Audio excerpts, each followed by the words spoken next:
Hey all, hello and welcome, Tony Bing here.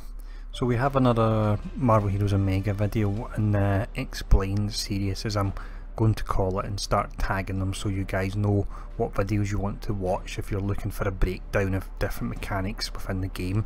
Now this particular video, what we'll be doing is we'll be having a look at the Engineering Division Specialist Crafter. So in the last few days I've levelled them following the advice in one of my previous Explain videos.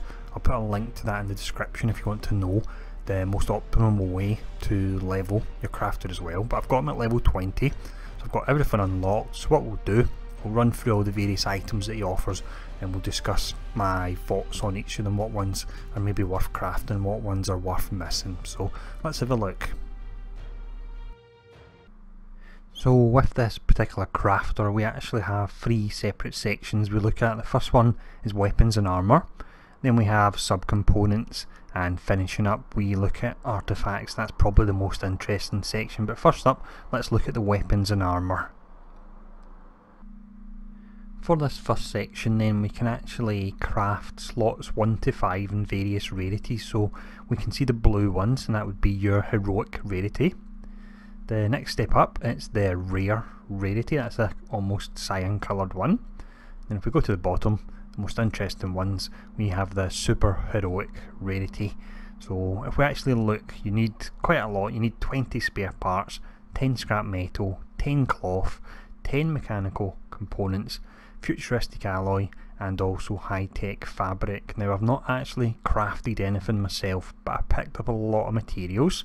So if we have a look what you would need, got a ton of spare parts, a lot of scrap metal, a lot of cloth, but then it looks like there's rare components that you either have to craft, or just imagine I've not been lucky enough to actually get them dropping, and that is the mechanical components.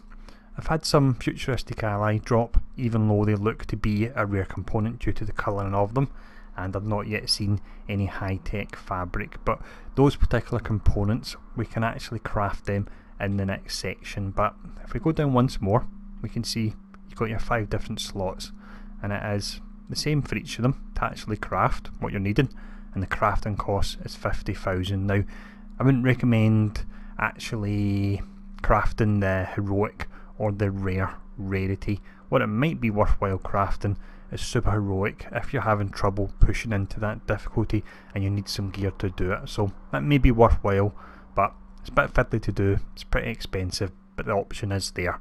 But next up, let's have a look at the subcomponents.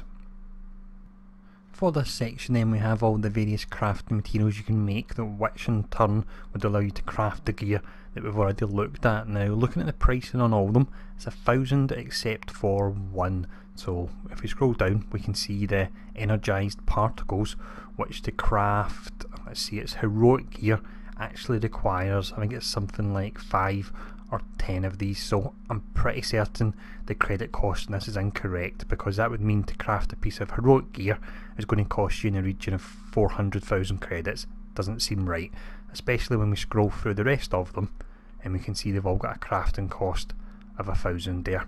So when I get a chance I'll probably put in a bug report for that anyway. But you would craft these, and as mentioned already, they would help you make the gear that we've already discussed, but I would only recommend going for the super heroic gear.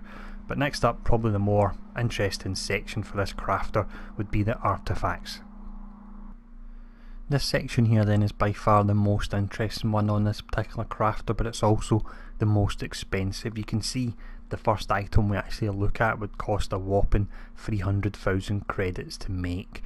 The actual crafting materials are really not bad at all. If you look at them, I actually have all of them and I've not crafted anything myself, but it is just the cost. What we'll do anyway, we'll quickly run through these. Now I will mention that the majority of these recipes were unlocked at level 20, but when you're actually leveling the crafter through the research, then what happens is you have a chance of getting a recipe for an artifact, and that's happened for a few of the artifacts we can see here, and I'll mention that when we do run past them. But this particular artifact, it's the Advanced Bannertech Accelerator, and this increases movement speed and damage and heals you when you use movement powers. Then we have the Bannertech Adrenalizer. So this one, it increases your health and movement speed and gives you a chance to summon haste orbs. We then have the advanced Vita Ray projector, so up to a huge 700 damage rating to energy powers, deflect rating, fighting and also health, and that's one I got through a recipe from using the crafting research. Banatech Accelerator, so transforms ingredients into an artifact that increases your movement speed and damage and heals you when you use movement powers. Then we have the Adrenalizer. These look to be, I would imagine, less powerful versions of the ones we looked at the start, the advanced Banatech items. The Beta Particle Mini Reactor was another one I got through a recipe, so offers up to 100 spirit, 200 damage to movement powers when you hit with a power, and 200 damage rating versus vulnerable targets. So once Juggernaut comes out, I imagine that'll be great on him. Another one I got from a recipe was the Meta Sensory Array, so up to 250 damage rating to energy powers, 100 critical hit rating, 5% attack speed, and when you use your med kit you release nanites in a 10-yard radius, weakening enemies caught in the area for 8 seconds. So that's pretty interesting there. We then have another very expensive item, the Recalibrated Shield Protection Sphere. So you build an artifact that increases your defense and deals damage to attackers. All the crafting materials are fairly easy to get on that one.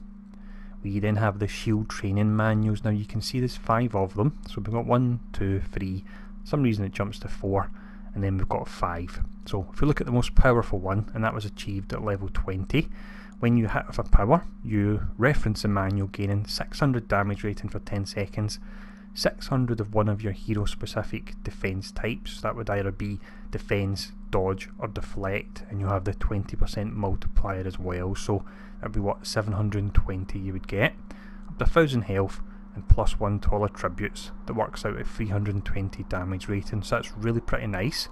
If you look at what it takes to craft, I actually have just about everything apart from the energized particles and futuristic alloy. Now something I actually noticed as well is the energized particles. That was the ones that cost, I think it was 50 or 80,000 a time.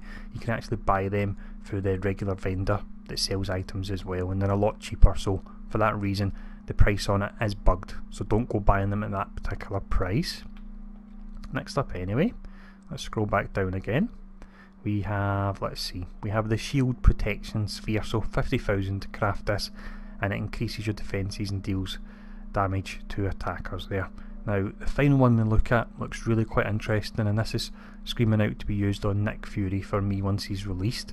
It's bonus attack speed up to 8%, 350 flat damage rating, 900 summon ally damage rating, and a 10% chance, or up to a 10% chance when you hit to summon a shield gunner. Now if you look at this one here, I'll bring it up. We don't have the mechanical components, but we can easily buy them. But one thing it does require is a modification installation kit. It only requires one of them. Now in order to buy that, if we run over here, we can see, if we scroll down,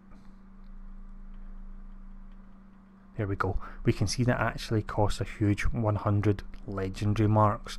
The actual artifact does look pretty awesome, but it's a lot of marks to put down there, so it'll be interesting to see if we do get other quite powerful artifacts that are going to require you to use the modification installation kit.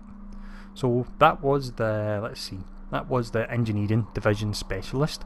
What we'll do in the next video, because I actually have them at level 20 as well, is we'll check out the science division specialist. But I hope this particular video was useful. Any questions, feel free to ask, and I'll see you all again soon.